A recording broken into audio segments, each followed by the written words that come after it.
Қайырлы күн Ерболдың оқырмандары. Бұл кісі неғып далада жүр деп ойламаңыздар.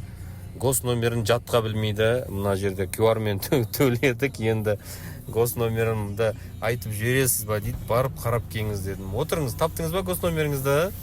Осы жерде таптым ау сені деген өлең ойнау керек екен, көрсетіңіз. Так, 01 деп жазыңыз. Регион қандай? 01 ма сізде? 01 деп жазыңыз. Бөлек жазбайсыз, бәрін қосып жазасыз. Бүкіл сандарды қосып жазыңыз.